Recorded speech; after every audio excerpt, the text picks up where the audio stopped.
જીભ ઉપર જે કહીશ એ સત્ય કહીશ. તમે સ્વયંસેવકોને, ગામમાં હરિભક્તોને પૂછજો, કોઈ ડોનેશનો નહીં, કોઈ બાને આમ નહીં.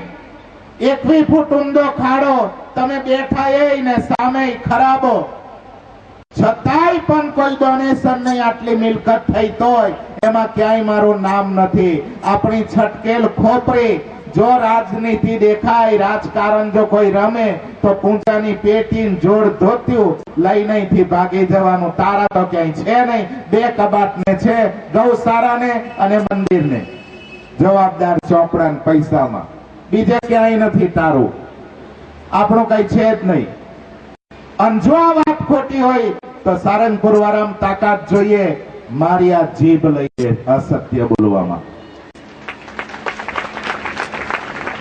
માટે ખ્યાલ રાખજો, અહીં દર્શન કરજો. ભાગવતજી ઉપર મૂકતા નહીં. તમારું જે આવેલું અહીંયા ગાડી ધન હશે, અનાજ હશે, એ જે રીતે અમારે સદવ્યય થતો હશે તે રીતે સ્વયંસેવકો. દાયાભાઈ મકવાણા છે, નામી હરિભગત છે પૂનામાં, એમના ભાણાભાઈ આવેલા. બોર્ડ વાંચ્યું, બોલે ગુરુદેવ હું તો પહેલો આવ્યો છું, આ બધું મેં વાંચ્યું. મેં કીધું બરાબર છે. થાર લખાવ્યો, પ્રસાદ આપ્યો, આપણો એની માહિતી પુસ્તક અને પોસ્ટર આપ્યું. મેં કીધું કોઈ પણ, તો કે હું પૂના રહું, કઈ વાંધો નહીં. તમે આજે આવ્યા છે, શ્રીફળ મૂકી દો, તમારા પિતરોની નામાવલી લખી દો, અને છેલ્લે દિવસે તમે આવો તો બહુ સારું, મોક્ષ વખતે. તો કે આવીશ. મેં કીધું લો આ કાગળ લખી દો. લખી દીધું. હવે મેં તમને કીધું ને, ભગવાન છે, અંતર્યામી છે, કર્મ ફળ પ્રદા છે. ભગવાન હોય તો ભગવાન બધું કરવાના. તમે સાચા ને પાત્ર હોય તો તમારા મોટા મોટા મનોરથો કરતલ ભગવાન કરે. આપણે શા માટે ખોટું બોલીને લેવું?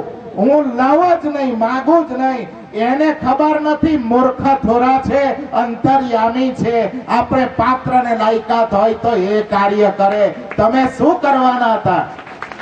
અલા 4 ફોન આવી ગયા મુંબઈ થી કે ગુરુ જે પ્રમાણે તમારો હનુમાનજી કુદાવે એમ કૂદજો, અમે બેઠા છે પાછળ, તમે જેમ કરવો એમ ઉત્સવ કરજો.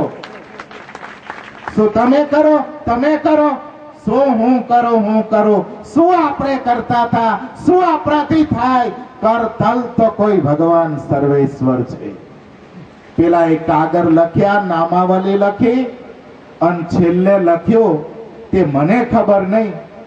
કાગળિયું ફીટ કરીને નાળિયેરમાં આપ્યું.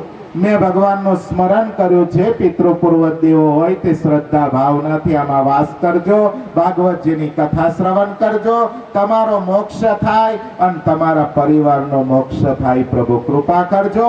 અમારામાં પાપ અને સ્વાર્થ હોય તો આને મુક્તિ ન મળે. આટલું દરેકના પિતૃઓ મને શ્રીફળ આપે, આવું બોલીને મૂકો. મેં કીધું લે સ્વયંસેવકને કે આ શ્રીફળ ત્યાં રાખ. હરિભગત કે જરા વાંચી લેજો, નોંધ કરજો. કાગળિયું ખોલ્યું, શ્રીફળમાંથી વાંચ્યું. 51,000 રૂપિયા આ પ્રસંગમાં. કેટલા? 51,000 રૂપિયા. અમારા ટ્રસ્ટીઓ ભજન કરે, યજમાનો ભજન કરે, તમે બધા ભજન કરો. બાલકૃષ્ણ જોડે સ્વામિનારાયણ હનુમાનજી છે. આ પ્રસંગ થાય ને થાય.